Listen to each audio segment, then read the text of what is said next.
again, I think we were to some degree surprised over the course of the last 2 weeks that it had taken this long, even though the search area seemed to be not 10 states wide. You never really were, though. Why not?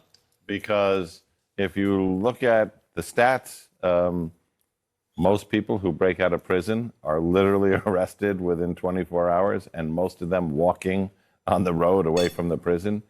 This was a person who had a plan. This was a person who had the intestinal fortitude to undergo many challenges while on the run.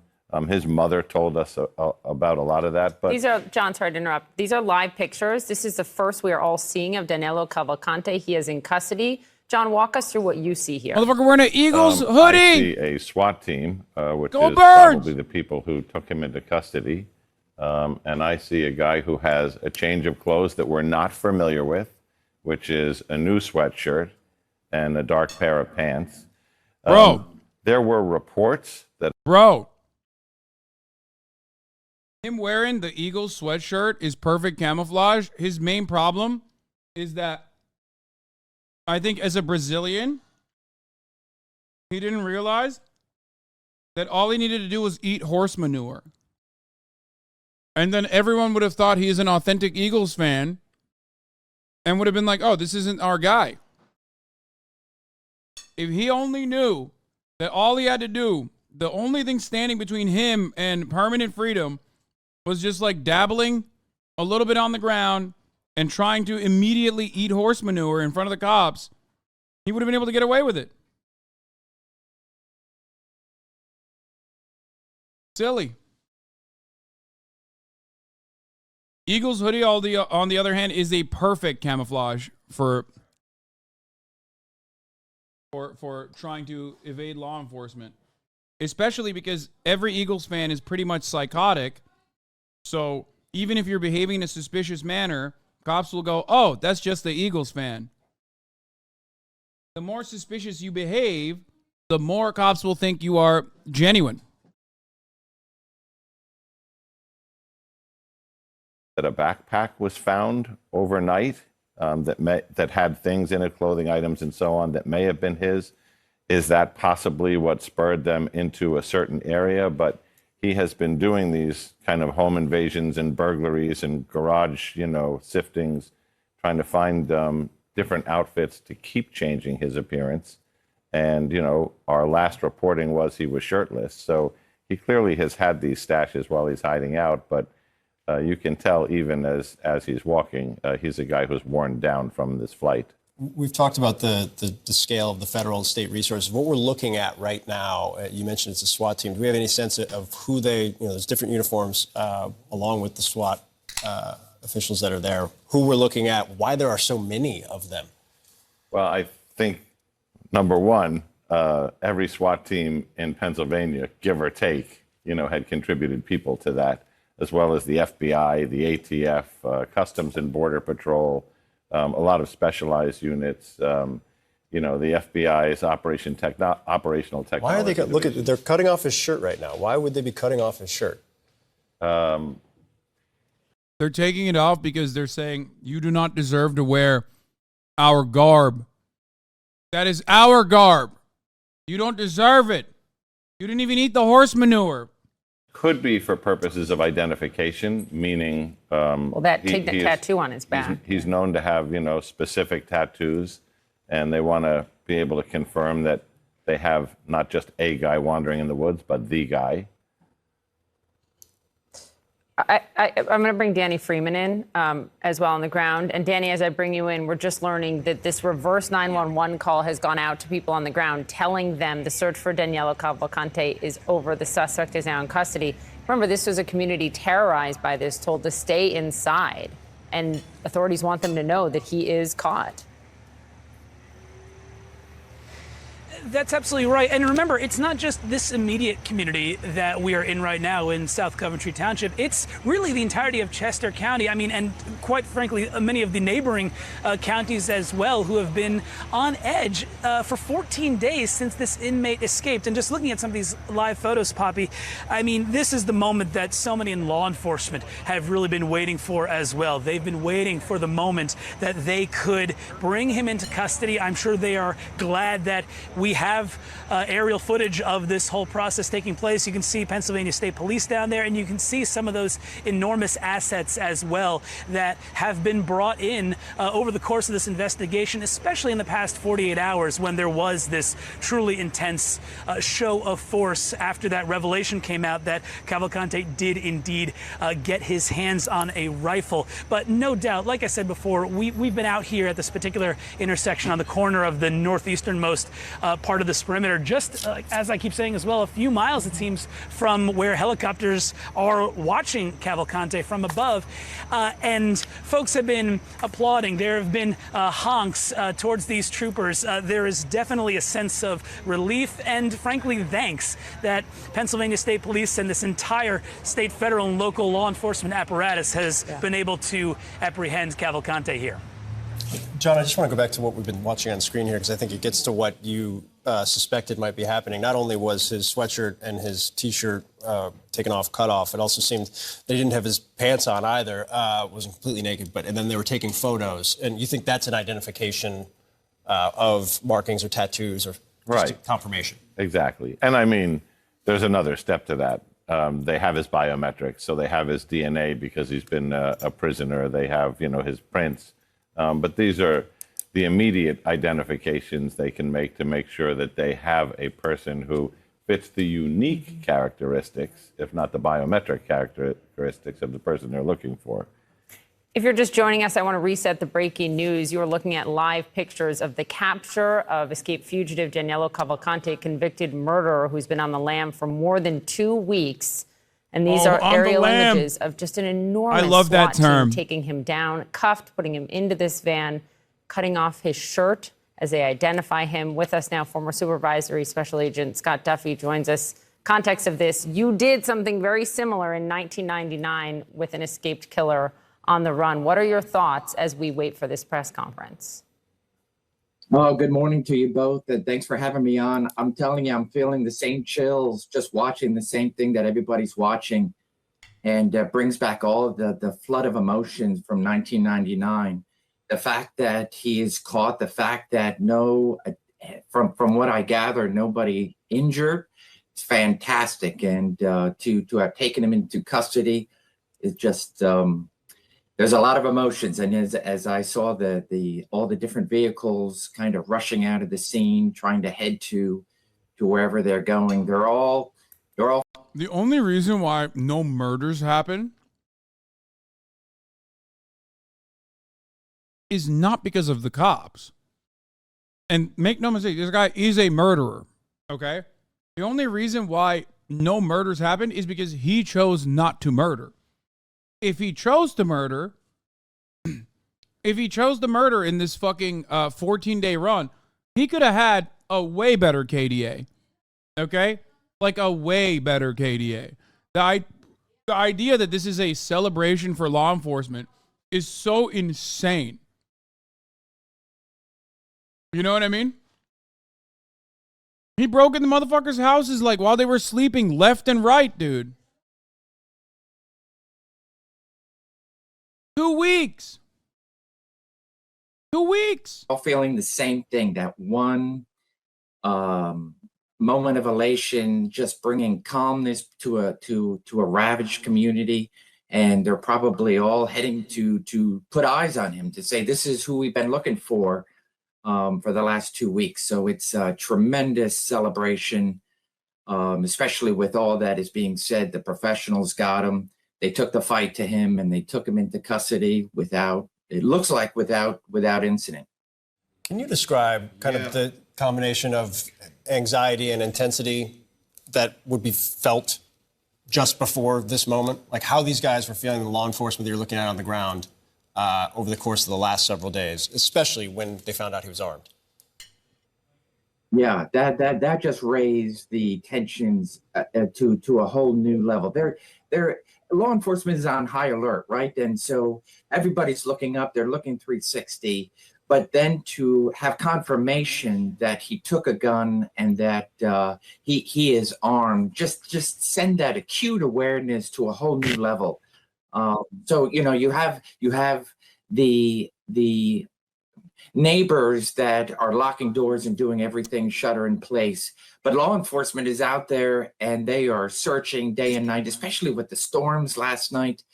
But to be able to zero in on him, from what I gather, get the right people in place, the tactical units, it's game over. And especially to be able to walk him to a police car.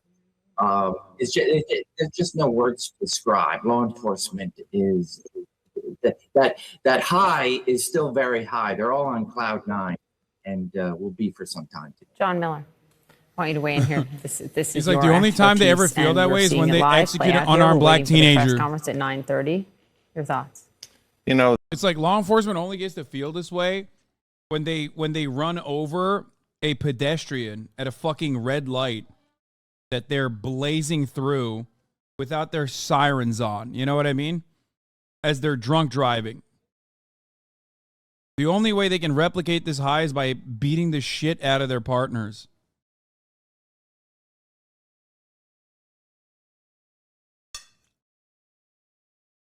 This is one of the few instances where, like, I admit, if law enforcement is operating to a T and doing the fucking job and doing it expeditiously, okay, then yeah, it's a very tough job.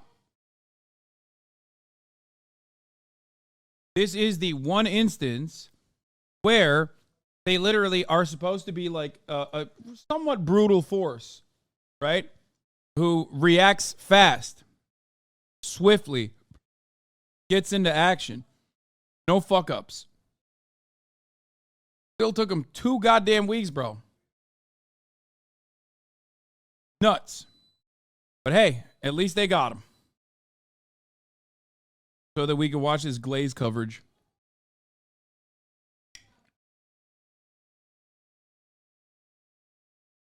this is reflective of other manhunts we've seen, and other manhunts we've seen in Pennsylvania.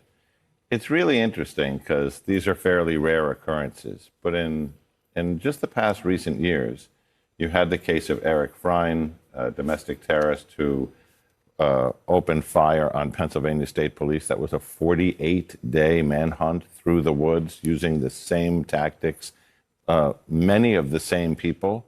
It ended in a terrible shootout where the face of this investigation, the voice of this investigation, George Bivens, the lieutenant colonel from the state police, said this was the most intense gun battle he had ever seen in his career. Much more recently, in July, we had the case of Michael Burnham, a survivalist, a former military man who went into the woods. That lasted about 10 days. And you see the marshals, the U.S. Marshals. They are in the manhunting business.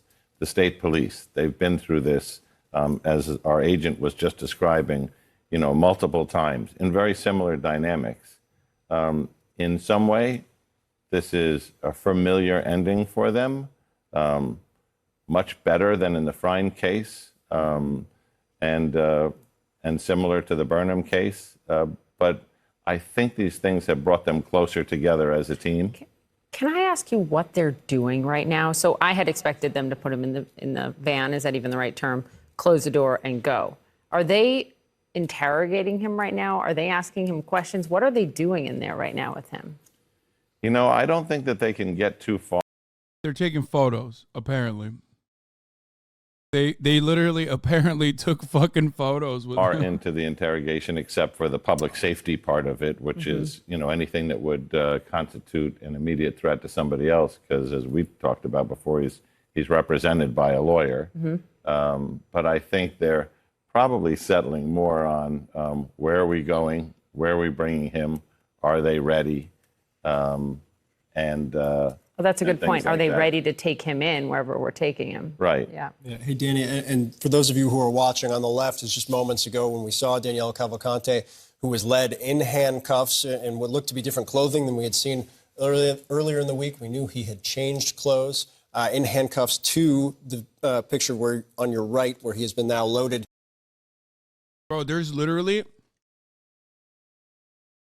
no industry, no sector outside of CEOs and politicians where they fuck up regularly, do a shit job, And then when they fix their prior fuck up, way later down the line, we are supposed to sit there and be like, thank you so much.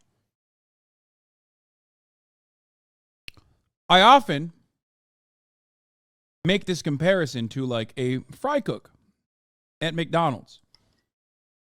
If a McDonald's fry cook was somehow giving like straight up Ebola, okay, or E. coli, or whatever the fuck, to like a decent chunk of the people that attended the McDonald's, they would be arrested, okay? They would like literally go to jail. They would go to fucking permanent jail. You know what I mean? There is no world in which that person would be left on the job and then, you know, a week later, after like hundreds of people got fucking diseases, he started not giving people diseases after a week. And everyone was like, oh, that's fine. Let's celebrate this guy. He finally did it.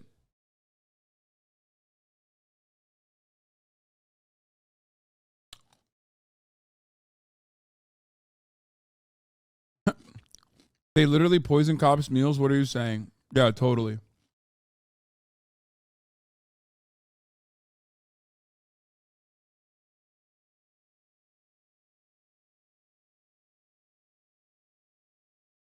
Best ever question at the press conference after his arrest? Sir, is there any concern that he would team up with another small man to step inside of a trench coat, Little Rascal style?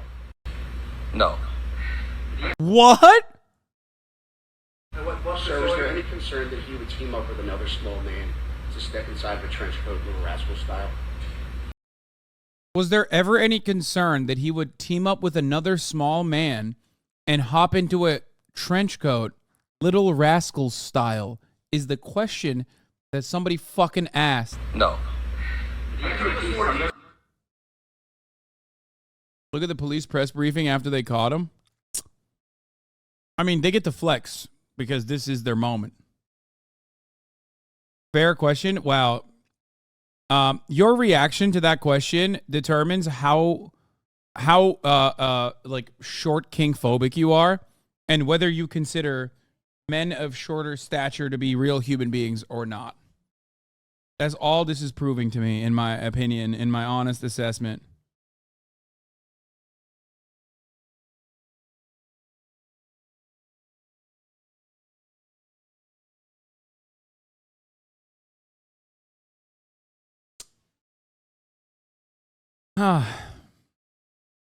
Which side are you on? The fuck do you mean, which side am I on? I am a defender of short kings and a hater of manlets. You know this. In handcuffs into that law enforcement vehicle before being loaded in. His sweatshirt and pants had been removed for what we believe, at least according to John Miller. Yeah, this part is pretty funny. Cops do their job for once and not even good at that, 14 days. And they flex so hard. Like, brother, just do your job. Just do the job. You already get paid like you're doing that job every fucking day. And like everybody lets them have it too. They're like, oh, thank God they did it. They did it. They did it.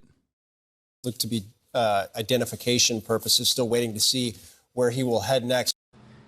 Thank you, Governor. Thank you, Colonel. It is a true pleasure to stand here this morning and talk to all of you about bringing this manhunt to a successful conclusion and without getting anyone else hurt, most importantly.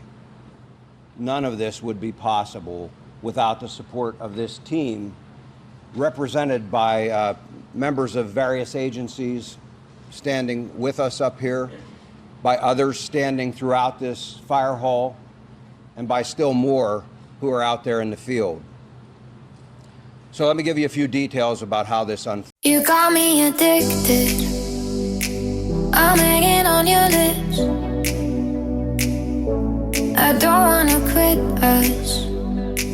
We trip too good on this. I got you under my skin. Shifting tides until I let you in. You are messing with my head, and I keep dancing on the.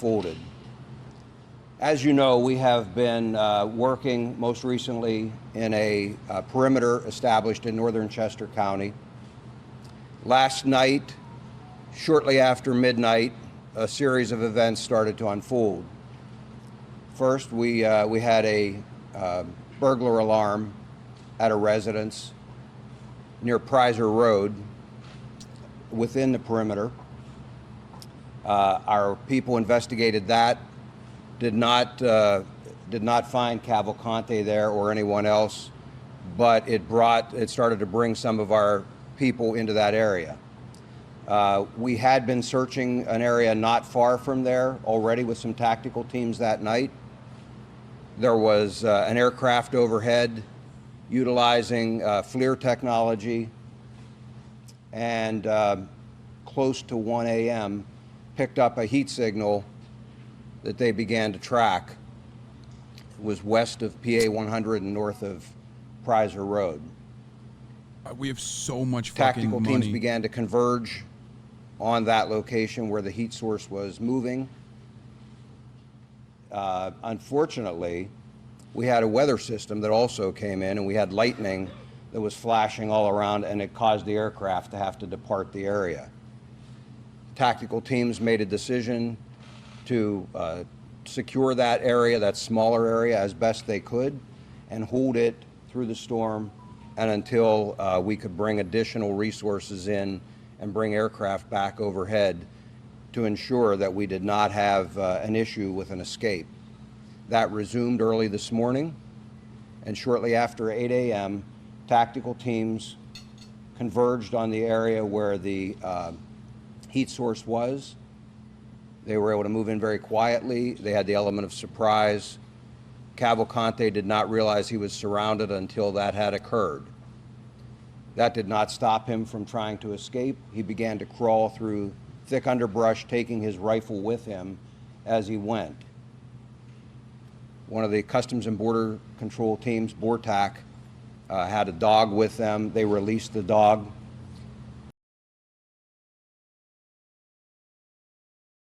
BORTAC is the SWAT team for ICE. They are the ones that operate outside of any kind of legal scrutiny, and they are able to operate.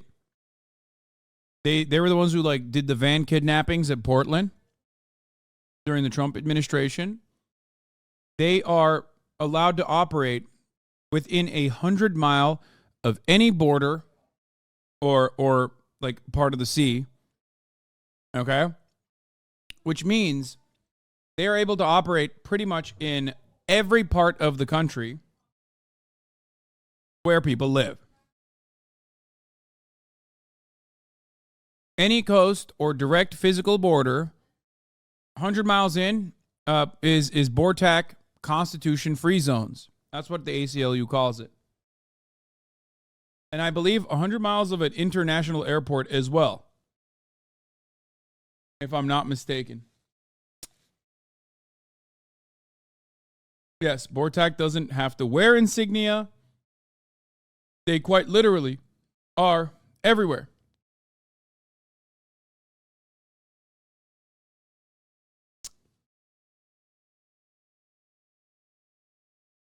Here is the map with their radius.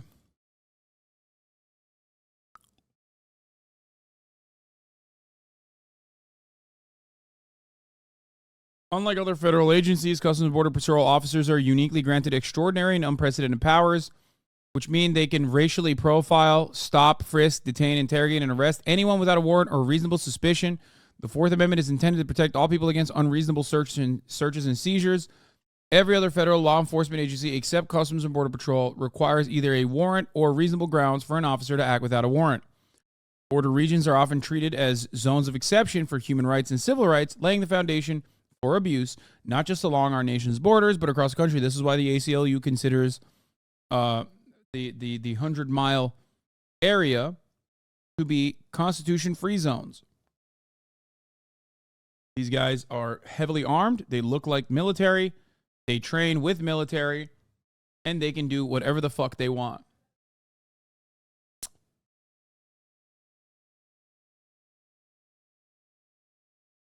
They operate in areas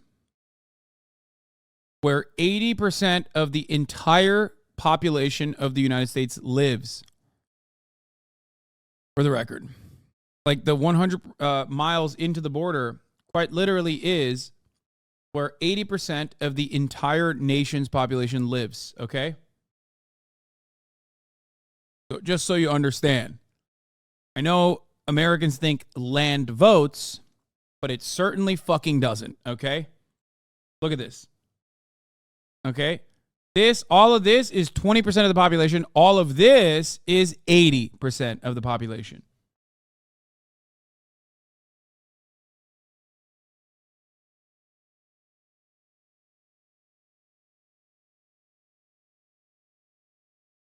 Yeah, this was why there was no investigation of protester disappearings in the post-Trump administration.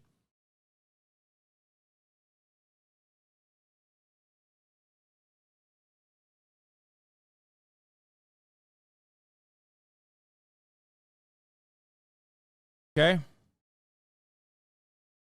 Some of our PSP CERT members were also there, had him surrounded. The dogs subdued him, and team members from both of those teams immediately moved in. He continued to resist, but was forcibly taken into custody. No one was injured as a result of that. Excuse me. He did sustain a minor bite wound. We had medical personnel at the scene, and they took a look at that. Cavalcante was, as I said, taken into custody. He was transported to our Avondale station for further processing and interview, and he will ultimately be transferred to a state correctional institute where he will be housed and begin to serve his life sentence. In just a few minutes, I'll open this up to some questions, but before I do that, I want to turn this over to one of our very close partners, District Attorney Deb Ryan. I know she would like to say a few words, and again, then we'll be happy to take your questions following that. Thank you, Lieutenant Colonel Bivens. Today is a great day here in Chester County. Our nightmare is finally over and the good guys won. We owe a debt of gratitude to all of the first responders for their tireless and dedicated efforts in bringing this fugitive to justice. They worked around the clock, and we are... Chat. Come on. I love crime, but like this dude is a fucking murderer. Like he's a murderer twice over and an international one, as a matter of fact. Like, it's nuts. He should have never been able to escape prison by crab walking from an area, a tower, that a prisoner had escaped from literally like 2 weeks prior. Okay? It's not that Chad is not riding the murderer, but they're getting mad at like this woman being like, oh, the good guys won, blah, blah, blah. And it's like, but they did. You know what I mean? Technically, this is a bad guy, and these guys are the good guys in this situation. We are deeply grateful to all of them. Our community can finally regain its normalcy and breathe a collective sigh of relief. This would not have happened without the collaboration and efforts on behalf of a multitude of agencies. I need to thank the Governor, Colonel Paris, Lieutenant Colonel Bivens for his unflappable and dedicated leadership, the U.S. Marshals, the Chester County Detectives, the FBI, U.S. Customs and Border Patrol, the Department of Emergency Services, the Sheriff's Department, and every single person who went out into the field in the most horrendous conditions. We had weather problems, we had terrain problems, and a ton of obstacles that prevented our capture from occurring as expediently as we wanted. We have the best people in the business, and we never lost faith that this capture would occur. We knew that it was just a matter of time. The scope of this manhunt was extremely impressive. The brave men and women who went out there every single day are our heroes, and I am proud to be a part of this. 2 weeks. That's all I'm going to say, 2 weeks. The only reason why murders didn't happen was that luckily this dude, who is a murderer, was like somehow not doing murders. I guess the other murders he's done in the past that got him arrested were directional. I think it was his ex-wife in front of his children, mind you.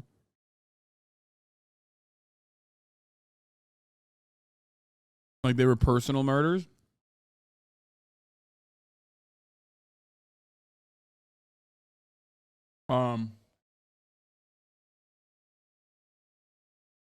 But her kids, not his.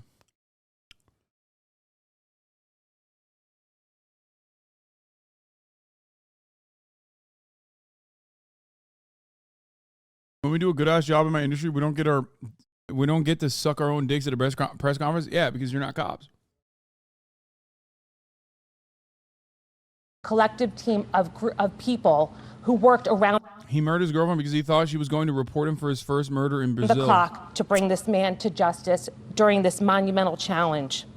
They utilized every piece of advanced technology, dogs, drones, helicopters, every asset available was put out for this capture.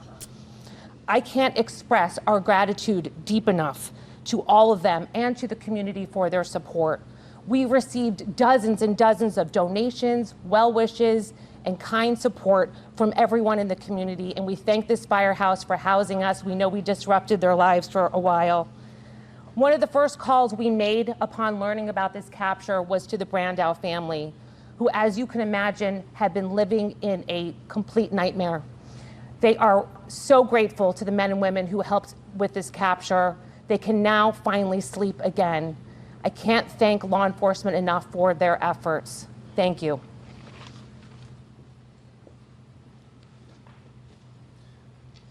Okay, with that, we will be happy to take your questions. Yes. With the helicopter overboard, we saw. If only we could figure out how he escaped to begin with. Like, I don't know if it was on camera or something, so we could like assign the blame. Well, can't really do anything. He was a Brazilian wood elf, you know what I mean? He had magical powers that allowed him to just pee-pee poof away from prison. Crazy. So thank God cops were there to salvage the situation that fucking other cops caused. The arrest taking place. There was some criticism about the photo op that was taken with the fugitive. Can you explain how that's actually a standard procedure, or what's the reasoning behind the photo op with the fugitive? You know, I'm aware that there was a photo op. Yeah, they took a photo. They posted up on him, and they took a fucking photo, and now the media is mad at that. Honestly, look. This is probably very gross and most likely illegal. Not that it fucking matters. But like, I am a firm believer that, like, okay, the dick sucking aside, like, it kind of makes sense that they wanted to take their little fish photo. You know what I mean? It's a war crime to do that in combat law. Yeah, I know. No, I know. It's dehumanizing. It's fucked up. And they most likely will. I mean, in a normal situation, you would get punished for it. Because ultimately, he's still a human being. Exactly. But having said that, I do understand why they did that. Like, I understand the human side kicking in where you're like, oh shit, I want to take a photo with this guy. You know what I mean?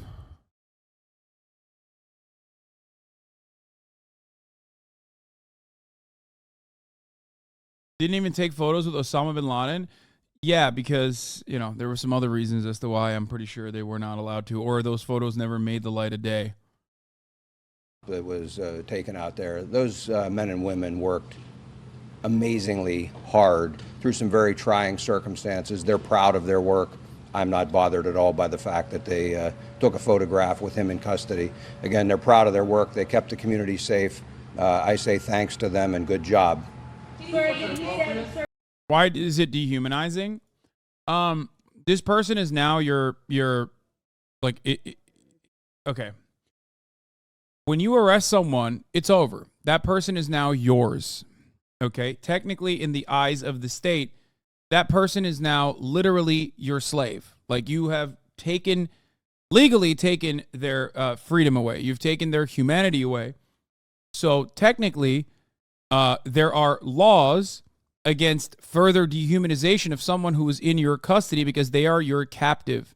They are technically, basically like your property. Okay? They do not have the capacity to escape. They do not have the capacity to push back. Yeah, they're posting with him like they caught a fish. You know what I mean? They're doing the fish photo. Okay? Now, the larger implication is that taking photos like this one, of course, further dehumanizes people and an entire culture that like justifies this kind of behavior because he's a bad guy. And I don't think anyone is fucking disagreeing that he's a bad guy.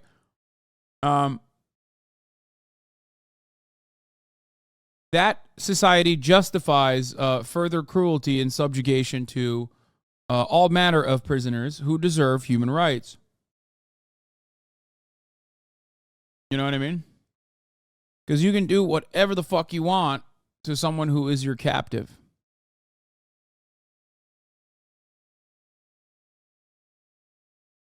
So many people are saying they should have killed him. Yeah, that's not how that works. The restraint that they showed was actually good, for the record. I will admit that. The fact that they didn't actually murk this dude was very good, especially because he was armed. He was known to be armed. He's a murderer. The fact that they were able to restrain him and detain him without actually murking him is a good thing. That is what you're supposed to do. They're doing the fucking job. They're doing the goddamn job, okay?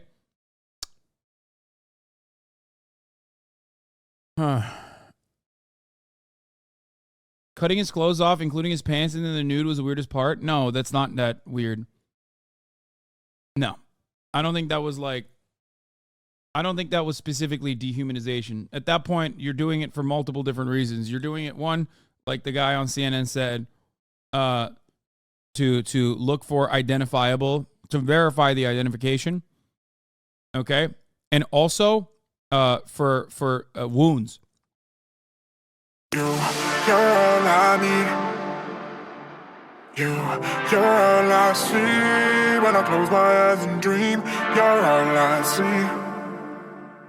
You're all I need, all I need, all I need. You're all I need.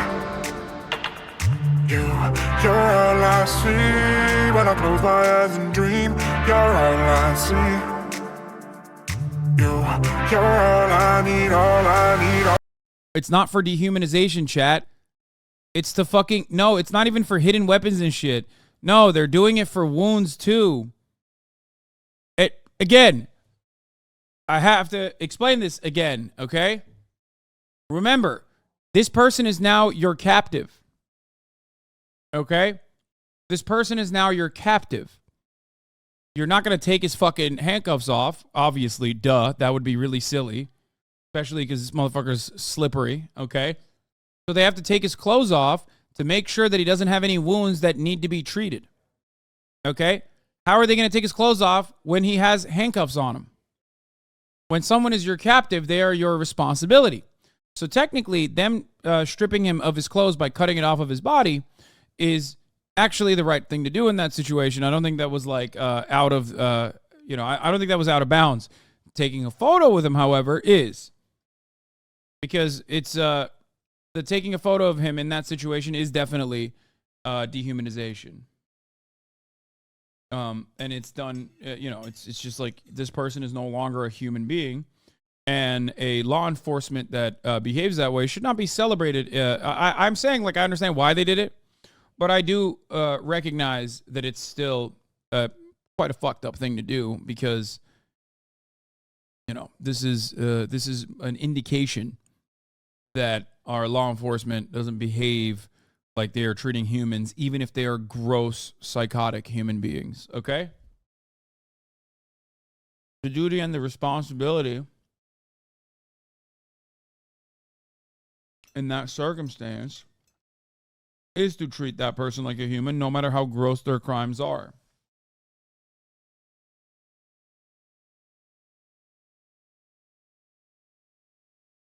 Sir, did he say anything in the moment that he was captured, and you released the name of the canine officer who bit him during his capture? We will probably not be releasing the name. And in terms of anything that he said, we need to use an interpreter, and he has been taken back to the station, and at that point, we will attempt to interview him at the Avondale station. Did he say anything upon capture? Anything at all? I'm not aware of it. If he did, I don't have that information yet. Your officers were authorized to use lethal force if he didn't actively surrender. Was the goal to always take him in alive? That's always our first choice and preference. Cap. Again, that option is only to prevent the escape of a very dangerous individual. Had they not been able to contain him, that would have remained an option. Who specifically made the arrest? Which organization? It was a combination. It was a combined group of the Border Patrol and PSP. At 1 o'clock captured. When he went into the van, he was stripped and had his tattoos photographed. Is that normal procedure? Yes. When the thermal imaging happened at 1 o'clock, was he in the same location when you found him? Wait, I'm sorry. You'd ask first, man. Was he asleep when you found him? He was proned out. I've not been told that he was asleep. I'm told that he was proned out trying to hide and then began to crawl away. Was it the same location when you got the thermal imaging at 1 when you found him at 8? It was in that close proximity to that, yes. What was he so whether anyone was helping him? No one was assisting him at that point. Sir, what was the agency that was flying the helicopter that first spotted the key? That was the DEA, and that was a fixed-wing aircraft. Were you worried as law enforcement that you had to down the plane and there could be another chance for escape? I mean, that's obviously the plane had to land, but what kind of risk did you have to calculate with that? Well, you know, as I've told you throughout this investigation, there are always things we have to contend with. Everything isn't scripted and doesn't go perfectly. And so it's just another challenge. Worried, I don't think, is the word that I would use.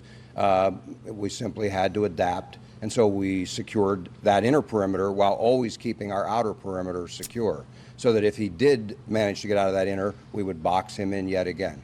How tough an adversary was he? You've led some very high-profile, difficult manhunts. How tough an adversary was he compared to some of the others? You know, I don't know that he was particularly skilled. He was desperate, and I've said that all along. You have an individual whose choice is go back to prison and spend the rest of your life in a place you don't want to be, or continue to try and evade capture. He chose the evade capture. He was in good shape, obviously able to climb, as you saw, to get out of prison. But ultimately, as I said all along, we had an amazing team assembled here, capabilities that are just very formidable. And I was confident all along that he would eventually be captured. And ultimately, this team, and I credit all of them for bringing together their collective experience. The cops are geared to fuck out. It looks like an Army unit. Yes, because it is functionally an Army unit. It is a federal law enforcement agency under the banner of Customs and Border Patrol. Some of them have police tags on. Others, if you might notice, don't have any tags on. That is because they don't have to legally wear tags. They don't have to wear anything, as a matter of fact. They do not have to even tell you that they are BORTAC. They are completely above any kind of Fourth Amendment rules, as I described already. They are a part of the CBP, Customs and Border Patrol. They are the Border Patrol Tactical Operations Team. They are basically the SWAT team for Border Patrol, and they operate in areas that are 100 miles from any border or sea line. It's terrifying. The resources and being able to apply that and capture him. It's never easy to find someone who doesn't want to be found in a very large area. Speaker of the House, Kevin McCarthy. Yeah.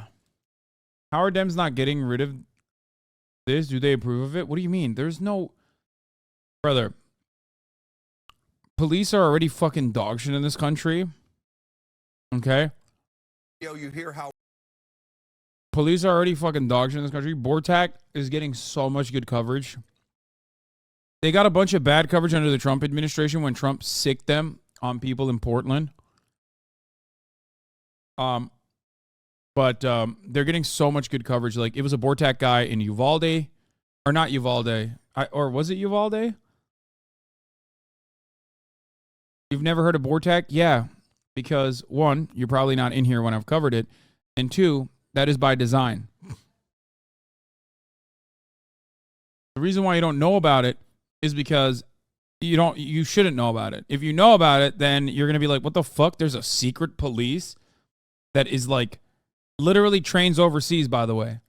A secret police of like former military people that are completely above the law and can literally racially profile you legally, can detain you legally without any reasonable suspicion. Okay? Yes, they are the domestic special forces. That's fucking terrifying. There's a reason why nobody actually talks about it all that much. Because if more people were aware of it, they'd probably be a little bit more scared of it. And usually the only time where you actually hear about their operations is when a BORTAC guy actually ends up doing something that cops are supposed to be doing, but they don't fucking actually end up doing. So it's up to the BORTAC guy to like actually go in and rush to the line of fire. So they do get relatively positive coverage in general. So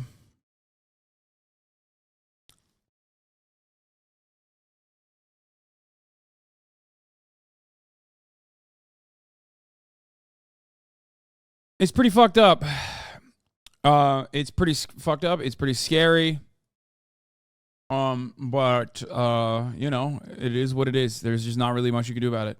Now, the irony of BORTAC, by the way, is that a lot of conservatives are fucking terrified. The first time I ever heard of BORTAC was from your IG vid, lol. What is this? For angels are being released right now. Angels are being dispatched right now. Hamanda aka ata raka teda baka sanda ata ambo osa kata rike eke banda ata rike didi ashada. The angels have even been dispatched from Africa right now. Africa right now. Just getting up and walking out. Africa right now. They're coming here. They're coming here in the name of Jesus from South America. Or what do you mean? You can't advocate for Donald Trump and then fucking welcome angels from Africa and South America into America like that? Where's BORTAC, brother? We don't want them African angels.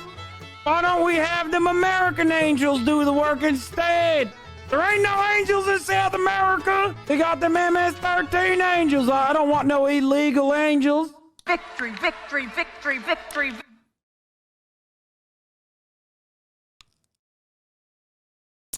That is the weirdest way to find out about what BORTAC is, I think.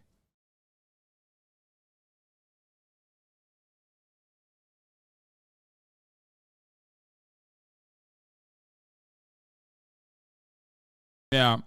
The unit was created in 1984 to serve civil disturbance function in response to rioting at a legacy immigration and naturalization service detention facilities, the INS, which, by the way, notice how the INS was what ICE used to be called because its purpose was immigration and naturalization service.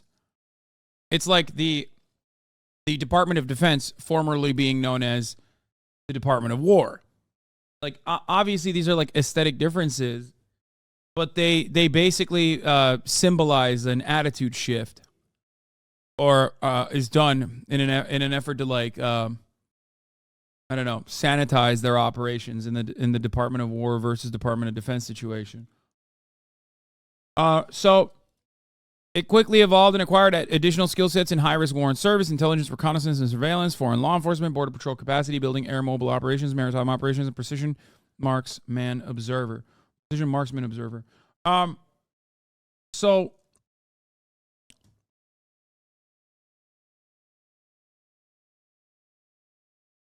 yeah, it's a terrifying prospect. It's hilarious, however, that, like I said, Republicans are terrified of like 85,000 IRS agents Or Republicans are like, I got a gun specifically so I can defend myself against a tyrannical government, brother. Meanwhile, these are the fucking people who you should be afraid of. They can legally do whatever the fuck they want to you. They can detain you with no legal recourse. Okay? There's nothing you can do. So that's why I always say, like, the real tyranny is upon us. Okay? The real tyranny is upon us. And motherfuckers are always like, oh, my gun will stop it from happening. It's like, look around, brother. At the top of the hour, there's a 3-minute ad break, and you have no recourse, except you do. That is a $5 a month subscription, of course. Because at the top of the hour, there's a 3-minute ad break. If you no longer want to see those ads, want to defend yourself, you don't need a Second Amendment. You need a $5 a month subscription or a free one in the form of a Twitch Prime or by getting gifted a sub. Lily the Chaos God, thank you for the 5 gifted subs. Sane Lardon, thank you for the 5 gifted subs, allowing 10 people to no longer be under the oppressive, tyrannical thumb of the 3-minute ad break at the top of the hour.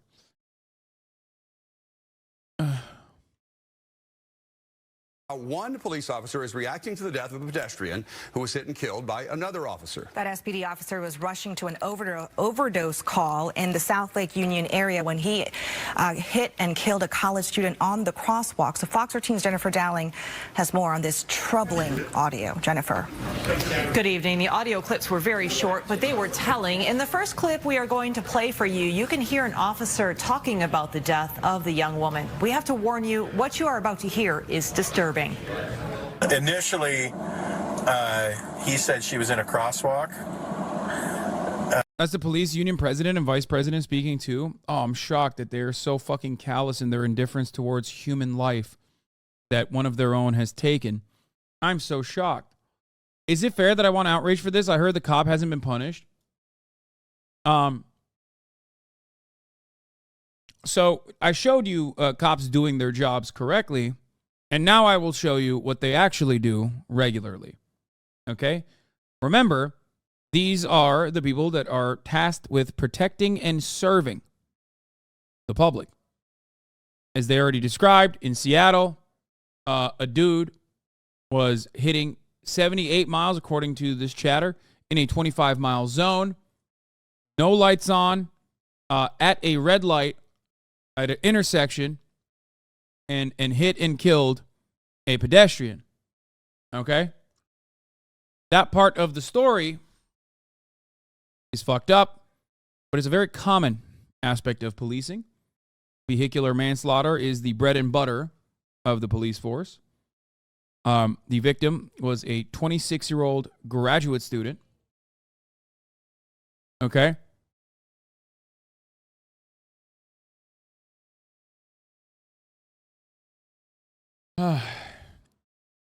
Anyway, I'm gonna give you more details that this. Okay.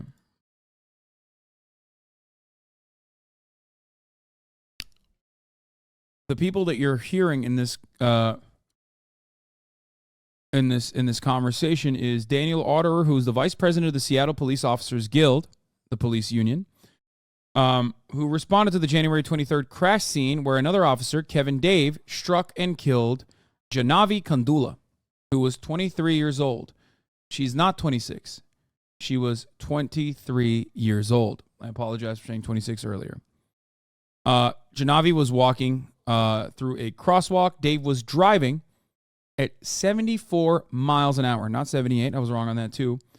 On the way to an overdose call, an Otterer, a drug recognition expert, was assigned to evaluate whether Dave was impaired. Okay? Afterward, Otterer left his body camera on as he called Guild President Mike Solon to report what had happened. In a recording released by the police department Monday, Otterer had this to say. So this is the VP of the Guild, the police union, talking to the president of the police union.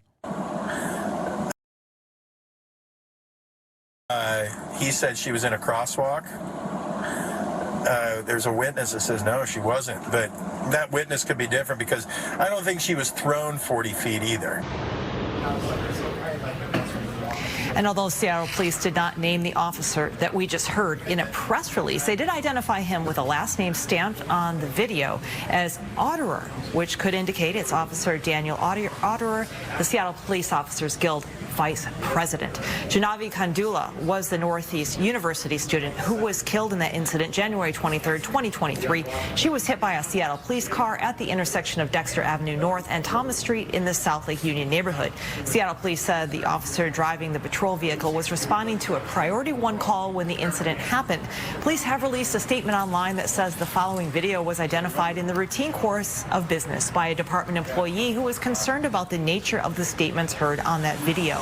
Appropriately escalated their concerns through their chain of command to the chief's office, which, following a review of the video, referred. I live in Seattle. These two dudes are bastards. Guy on the camera has cost Seattle $2 million for 18 misconduct violations.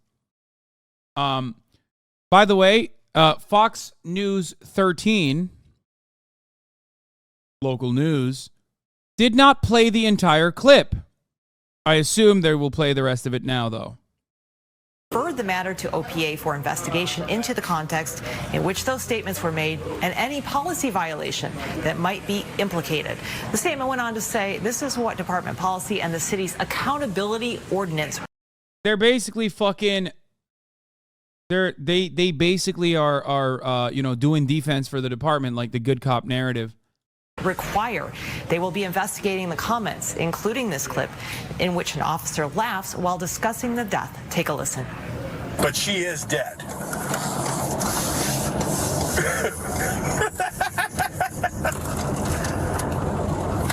No, it's a regular person. Yeah.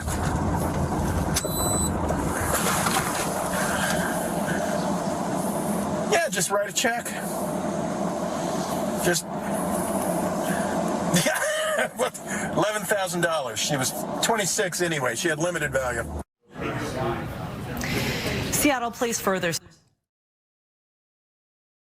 They literally don't fucking care. Yeah, dude, they're above the law. How many times do we have to say, how the fuck can he say regular person like he's some higher being? I think on the other side, we don't know what they were saying, but they were probably asking, like, does she have a criminal record or something? And I think he meant like she's a civilian. But the last part is she had limited value. She was 26. Is like she's a woman and like she has a shelf life. That's what this fucking piglet is saying about a 23-year-old graduate student that they fucking murdered. Okay, there's more. Let's take a look at the full clip. Jesus fucking Christ! For some goddamn reason, this news article is not showing it. Let's take a look. Went up on the hood, hit the windshield. Then when he hit the brakes, flew off the car. But she is dead.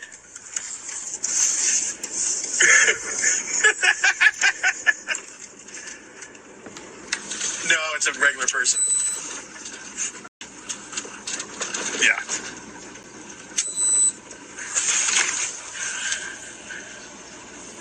Yeah, just write a check. Just, yeah, $11,000. She was 26 anyway. She had limited value. Went up on the hood. So understand the callous indifference that they have to human lives that they are tasked with protecting.